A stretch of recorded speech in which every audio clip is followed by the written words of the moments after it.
Okay, let's dive in. There's this interesting buzz happening in philosophy circles. Hmm, A return to Kant, they're calling it.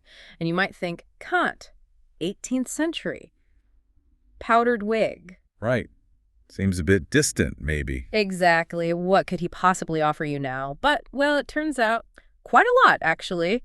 His ideas are surprisingly relevant to how we think today. It's really about the foundations, isn't it? How we even make sense of the world. Precisely. Which feels, pretty important right now. Yeah, absolutely. And it shows how deep these questions Kant tackled really go. They don't just disappear. He sort of set the blueprint for thinking about thinking itself. A blueprint, I like that. And to help you explore this blueprint, we're looking at some fascinating material, Yeah. excerpts from On the Philosophy of Kant. It's by Robert Adamson, written way back in 1879. So quite a historical perspective even then. Yeah, and these were university lectures originally, so this isn't just casual thoughts. It's a scholar from the late 19th century really grappling with Kant's impact. Which gives you a really interesting layered view, right? Kant dealing with his time, Adamson looking back, and now us looking back at both. Exactly. It helps us see why these ideas kept resonating. So our mission for you today is to get to the heart of Kant's big problem. What was he really trying to solve? Yeah, what was the philosophical roadblock he hit? And why was his whole critical philosophy thing seen as so, well, revolutionary? It really was a whole new way Yeah. of looking at knowledge, at your own experience. A paradigm shift, basically. But like you said, he wasn't just thinking in thin air. No, context is key. You need to understand the philosophical scene he walked into to really get what he did. Right. So let's set that stage for you. What was philosophy like just before Kant? What were the dominant ideas? Well, Adamson highlights what he calls a typically English way of thinking. Think Yeah. Locke, Berkeley, Butler. Okay. He describes it as meditative, pretty practical, Mm. maybe a bit reluctant to build grand, unified systems. Focus more on what we can actually know. Limits of knowledge, that sort of thing. Exactly. A kind of philosophical humility, maybe. And central to this was the psychological method. Psychological method. Meaning, basically, metaphysics understanding reality got tied up with examining your own consciousness. Look inside your mind to understand the world outside. Which, okay, for psychology, that makes sense. Introspection tells us about our minds. Sure, it's useful for understanding mental processes. Yeah. But Adamson argues it couldn't really tackle the big questions about knowledge itself. Ah, the validity question. Not just what we think, but how our thinking relates to reality, or if it even can. Precisely. It describes the contents of experience, but doesn't really question how experience itself is even possible. It stays within consciousness, so to speak. And this led down some interesting paths in that English tradition, like Berkeley's ideas. Oh, definitely. Berkeley took that focus on consciousness to an extreme. Subjective idealism. The idea that, like, reality is just mental. Only ideas exist. Sounds pretty out there, though you hear echoes today sometimes. It does sound wild. Basically, things only exist when they're perceived by us or by, well, a divine mind. But Adamson points out it gets pretty incoherent. How so? What's the main issue? Well, how do you explain the consistency we all seem to experience?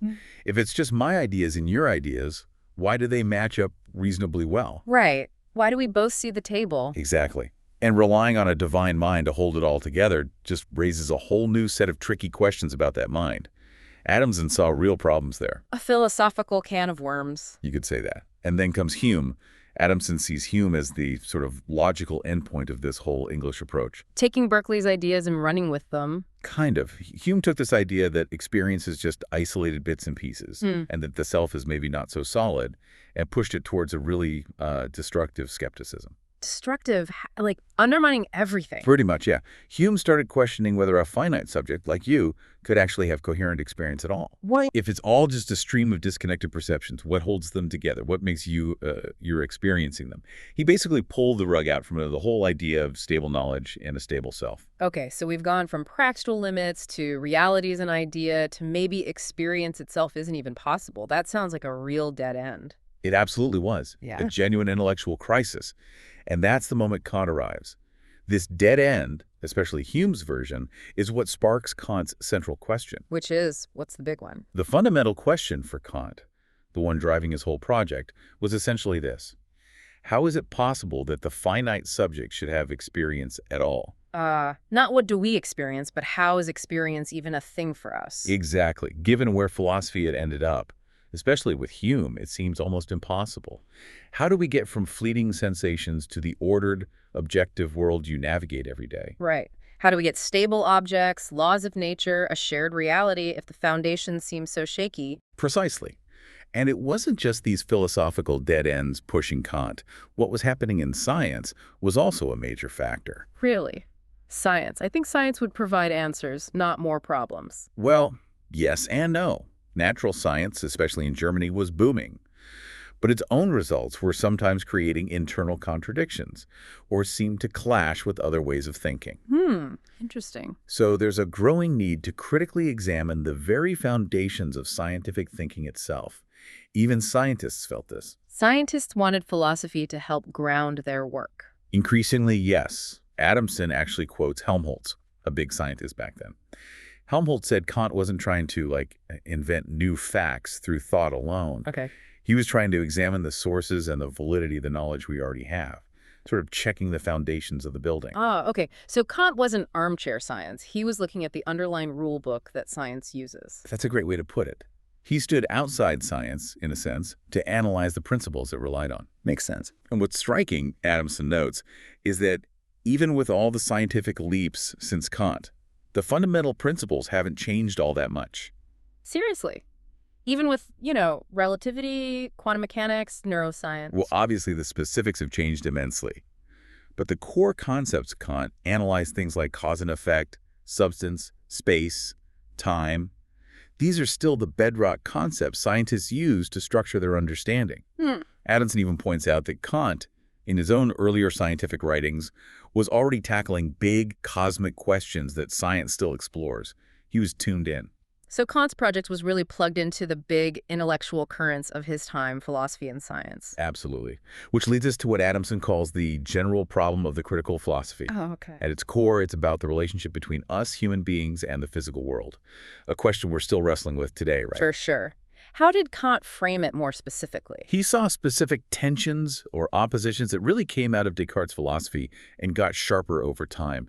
He wanted to find a way past these divides. Okay, like what were these big splits he was trying to heal? Well, first, there's the whole issue of how you as an individual knower relate to the entire universe through thought. Right. How does my little mind connect with everything else? Exactly. How does our subjective world link up with objectivity?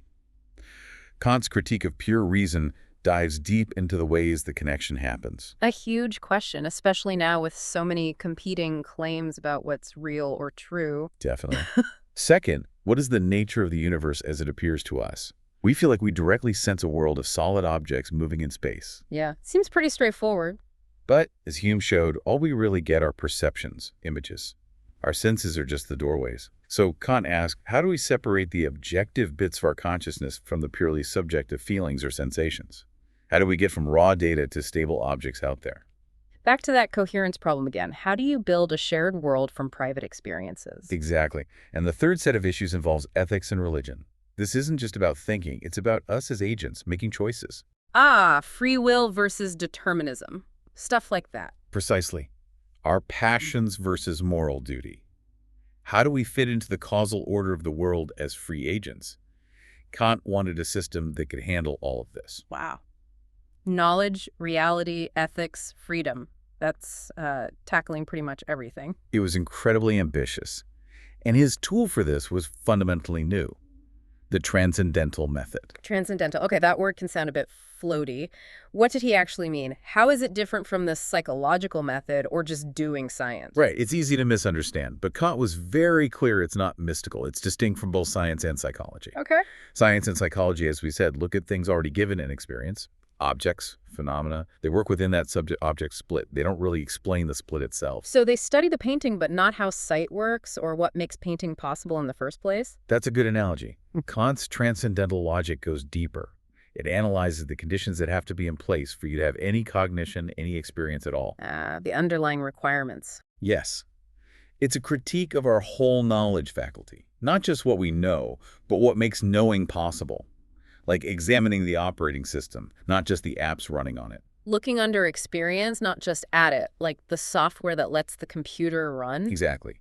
Adamson says you can do empirical research without this transcendental analysis, sure, but you don't really know the objective worth or the limits of your methods until you examine these underlying conditions. So it's about setting the ground rules for knowledge itself. Precisely. Defining the limits of a concept or principle, critically investigating it, that's what gives it legitimacy. Okay, and this must connect back to Hume again, right? Kant needed to counter Hume's skepticism about those very ground rules. Directly. Kant argued Hume's whole picture of experience as just a stream of conscious states was, well, an unhelpful abstraction. Why? What was wrong with that picture?